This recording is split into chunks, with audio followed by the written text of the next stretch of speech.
Imaginez un monde oublié, non pas perdu, mais voilé, une capacité enfouie dans la conscience de l'humanité. Atlantis. Ce nom porte un écho, une vibration qui traverse le temps. Depuis votre plus jeune âge, il vous appelle sans cesse, comme une mémoire qu'on tente de fuir, mais qui ne cesse de se rappeler à vous. On vous a dit, Atlantis était un mythe, une fable de Platon. Mais que se passe-t-il si ce qu'on vous a enseigné n'est que le voile qui cache une vérité plus vaste? Et si cette vérité dort encore en vous, attendant de s'éveiller? Dans les lignes à venir, je vais vous guider dans le récit caché, les fondements spirituels d'Atlantis, la technologie sacrée qu'on dit oublier, la corruption intérieure qui la conduisit à la fin, et comment cette flamme continue de vibrer aujourd'hui, non comme un vestige, mais comme une résonance à incarner. Préparez votre cœur, éteignez les lumières.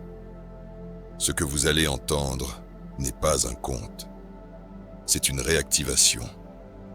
Restez avec cette vibration. Et avant que l'aventure ne commence, abonnez-vous, activez la cloche, likez et partagez votre intention dans les commentaires. Chapitre 1. Les paroles gravées dans le souvenir. Platon, Solon et la mémoire d'Atlantis. Depuis des millénaires, nous racontons Atlantis comme on narre un mythe, un continent englouti, une légende perdue sous les eaux. Mais que si ce récit n'était pas pure fiction? Si, en vérité, il s'agissait d'une mémoire voilée, transmise à travers les âges sous le masque du symbole. Platon, dans ses dialogues Timée et Critias, nous donne une version de ce que beaucoup étiquettent comme une allégorie. Mais ces descriptions ne sont pas vagues. Il parle avec précision. Topographie, architecture, organisation sociale, valeurs spirituelles. Il décrit une cité bâtie selon l'ordre divin, où la vie matérielle et spirituelle étaient autrefois en équilibre. Il raconte aussi la chute, non pas sous l'assaut étranger, mais par la corruption intérieure. L'avidité a remplacé la vertu, l'ego la sagesse, et quand l'harmonie s'est fracturée, la civilisation s'est effondrée. Ce n'est pas un conte moraliste, c'est un avertissement inscrit dans la mémoire. Platon affirme avoir reçu ce récit via Solon, le législateur athénien, lui-même l'ayant entendu d'un prêtre égyptien. Solon, réputé sage, voyagea en Égypte et y apprit que derrière le voile des dieux se tenait une tradition ancienne. Et ce récit ancien, qu'on prétendait mort, pourrait avoir nourri la conscience des peuples, long après la disparition de l'île. Pourquoi Platon aurait-il inventé un monde entier, avec des détails si cohérents et précis, s'il ne racontait qu'une fable? Il ne parle pas en images floues. Il nomme les collines, décrit les ports, évoque les rites sacrés. Il semble se souvenir non imaginé. Quand vous entendez cette vérité, vous réalisez que le passé n'est pas derrière vous. Il est inscrit dans votre souffle, dans votre ADN.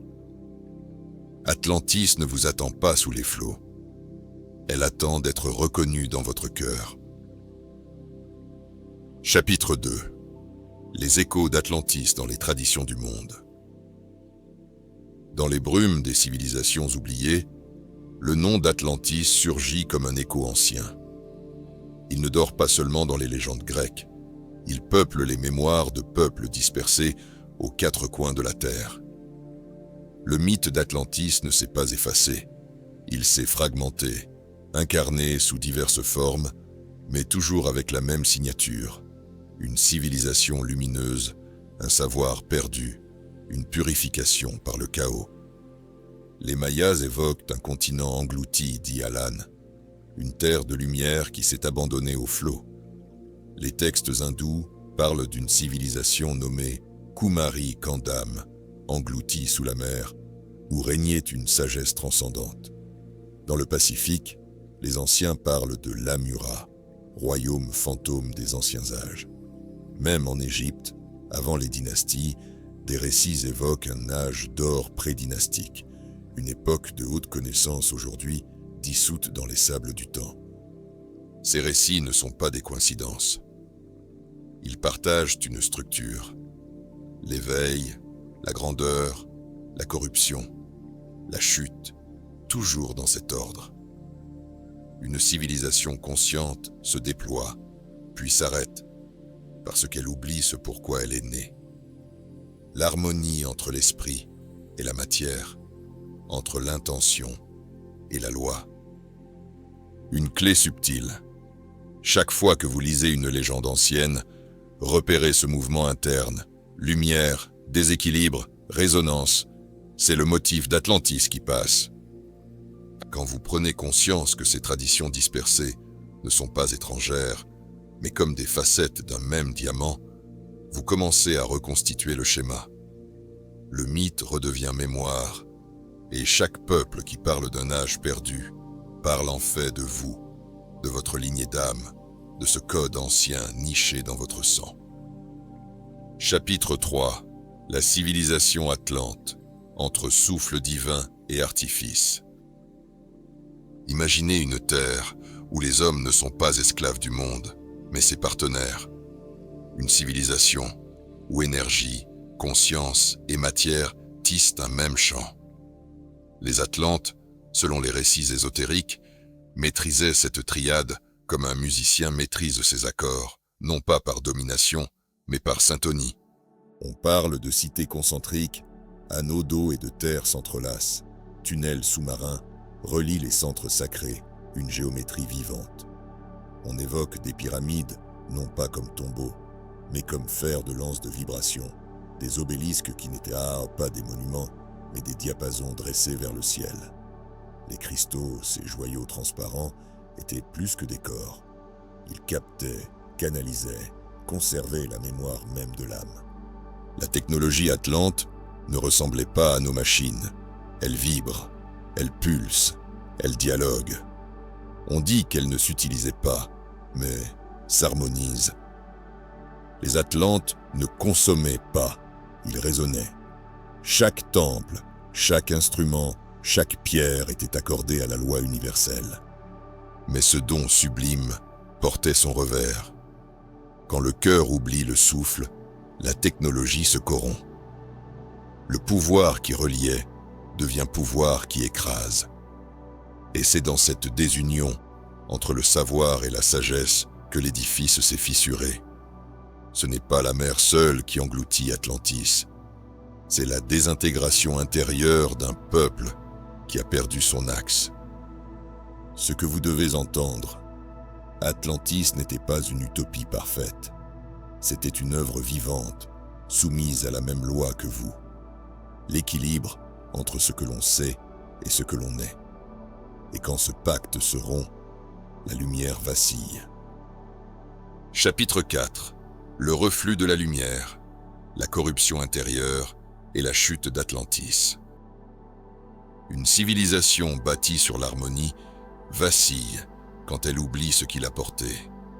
Atlantis n'est pas tombée sous la pression d'un siège extérieur, elle s'est auto-détruite de l'intérieur.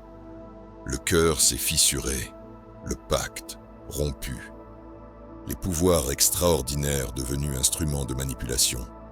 La géométrie sacrée, jadis instrument de résonance, pervertie en formule d'asservissement. Les cristaux, jadis réceptacles de lumière, détournés en vecteurs de contrôle et d'exportation de puissance. Le son, jadis chant cosmique, transformé en arme pour séparer l'un du tout. Ce n'est pas la technique qui tua Atlantis, c'est la désunion entre le savoir et l'intégrité. Et la chute fut lente, puis soudaine. Le centre vacilla, le flux désordonné s'étendit. Quand l'ego prétend supplanter l'âme, l'inconséquence s'installe. Le savoir sans conscience implose et l'énergie tourne en roue libre. Le pacte sacré se dissout. L'Atlantide, jadis temple vivant de conscience, devient ruine vibrante. Mais même dans la désintégration, des fils restèrent. Des initiés dispersèrent le secret, le déposèrent dans des symboles, dans la pierre, dans la mémoire collective. Atlantis, comme une étoile mourante, laisse une traînée, une invitation subtile, se souvenir, se purifier, reconstruire. Quand vous entendez cet écho, vous comprenez que la baisse d'un empire est le miroir de votre propre oubli, et que revivre Atlantis commence par restaurer ce qui a été rompu en vous. Chapitre 5. Survivant, graine d'une mémoire indestructible. Même après la chute, le souffle d'Atlantis ne s'est pas éteint. Des fragments ont survécu, non pas sous forme de ruines, mais de germes, de conscience semées aux quatre vents du monde. Ceux-là portaient le secret et l'ont partagé discrètement, pour que la flamme ne disparaisse jamais complètement. Après le cataclysme, des pèlerins de lumière auraient traversé les mers, portant en eux des savoirs ancestraux. En Égypte, on dit que des initiés ont semé la géométrie sacrée, les arts de vibration, la science des symboles dans les temples et les écoles secrètes. À travers les mythes, les pyramides, les hiéroglyphes, on distingue encore leur empreinte, non pas comme une architecture brute, mais comme une langue vibratoire codée dans la pierre. Ces gardiens de l'ancien ont déguisé le savoir sous voile, symboles, légendes, mystères occultes. Le mythe est devenu couverture, mais la vibration est restée. Ils savaient que le temps oublierait les dates, mais qu'il ne pourrait effacer l'empreinte énergétique qu'un être seyait au monde. Une clé subtile. Écoutez les contes anciens, non pas comme des récits, mais comme des traces sonores. Chaque mythe porte une note perdue. Quand vous touchez ce noyau, l'Atlantis enfoui résonne. Vous qui lisez ces mots, accueillez une vérité. Aucun effondrement ne dissipe ce qui vibre au centre. Atlantis subsiste dans ces âmes éveillées, comme une étoile cachée dans un ciel invisible. Et celles-ci, à leur tour, replantent la mémoire dans le monde pour que la civilisation refleurisse, non sur les ruines, mais sur l'âme. Chapitre 6. L'appel de la mémoire. Sommes-nous les héritiers d'Atlantis ? Même si les rivages d'Atlantis se sont perdus sous les flots, sa conscience continue de murmurer à travers les âges. En vous, dans le monde. Ce murmure prend la forme de qualités innées que beaucoup ressentent sans les nommer. L'intuition, le désir de vérité, la soif d'un ordre plus vaste que ce que la surface dévoile. Des traditions ésotériques évoquent une réincarnation atlante.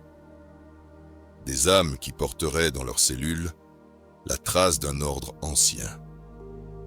Elles souffrent parfois d'un sentiment d'étrangeté, comme si elles avaient oublié quelque chose de fondamental. Edgar Cayce, dans ses lectures de vie, affirmait que plusieurs de ces sujets étaient des incarnations d'Atlante, porteurs d'une sagesse enterrée, et que l'Atlantide ressurgirait dans l'âme humaine. Wikipédia. Les héritiers d'Atlantis n'héritent pas d'une histoire, mais d'une fréquence. Ils ne portent pas des bâtiments engloutis, mais des codes vibratoires. Le véritable retour d'Atlantis ne réside pas dans la redécouverte de ruines, mais dans l'activation silencieuse d'un ordre oublié, une architecture intérieure que beaucoup ressentent sans l'enseigner. Une clé subtile, écoutez les appels en vous, les rêves persistants, les symboles accidentels, les synchronicités répétées. Ils peuvent être des échos du modèle Atlante qui cherche à se réveiller. Comprenez ceci. Être héritier ne signifie pas diriger, mais raisonner. Quand la vibration revient, le miroir se retourne. Atlantis n'est pas une mémoire morte. Elle est une résonance vivante qui, quand elle se réveille, fait frissonner le monde réel. En conclusion, Atlantis vit en vous. Le voyage que nous avons parcouru ne se termine pas ici. Atlantis n'est pas un reliquat du passé. C'est un appel profond, une vibration dissimulée, une mémoire que vous portez en vous. Elle n'est pas derrière le voile de temps. Elle se réveille maintenant, dans chaque souffle, chaque silence, chaque acte posé avec conscience. Vous avez entendu les récits, ressenti les échos, du grand empire endormi au savoir cristallisé, de la chute énergétique à la graine semée. Vous avez perçu cette trame profonde, le lien invisible entre le matériel et le spirituel, l'harmonie perdue, la corruption reconstruite, la renaissance possible. Et maintenant, le rôle d'Atlantis n'est plus de reparaître en ruine, mais de renaître dans votre champ de conscience. Ce réveil ne se fait pas par un acte spectaculaire, mais par une cohérence de vie. À chaque choix d'humble, favorisant l'authenticité, à chaque mot prononcé dans la justesse, à chaque pas aligné à votre essence intérieure, vous rallumez une étoile oubliée. Vous devenez le temple vivant, le canal, le pont entre ce qui fut et ce qui peut être. Ne cherchez pas la cité engloutie dans les océans. Cherchez la cité invisible à l'intérieur. Elle se construit avec les fragments que vous reconnaissez. Atlantis ne revient pas parce qu'elle renaît seule, mais parce que vous la tissez à nouveau, pierre après pierre, vibration après vibration, intention après intention. Souvenez-vous, le plus grand vestige d'Atlantis ne repose pas sous les vagues, mais dans votre regard intérieur. Quand vous regardez le monde et que vous voyez à travers le voile, vous portez cette mémoire. Quand vous vous levez dans votre vérité, vous la manifestez. Quand vous marchez sans oublier le mystère, vous la vivez. Atlantis Village. Atlantis se souvient. Atlantis s'incarne à travers vous. Si cette exploration a éveillé quelque chose en vous, laissez une trace. Commentez, likez, partagez. Que cette résonance circule. Et si vous désirez recevoir plus de ces clés, plus de pulsations cachées, abonnez-vous, activez la cloche et accompagnez cette quête avec nous. Vous n'êtes pas un spectateur de la mémoire perdue. Vous en êtes le gardien, l'éveilleur, le vivant témoin. Le récit ne finit jamais. Il se respire, se crée, se transmet. Allez vers l'invisible et qu'il vous révèle ce qu'Atlantis n'a jamais cessé d'être. Votre futur secret.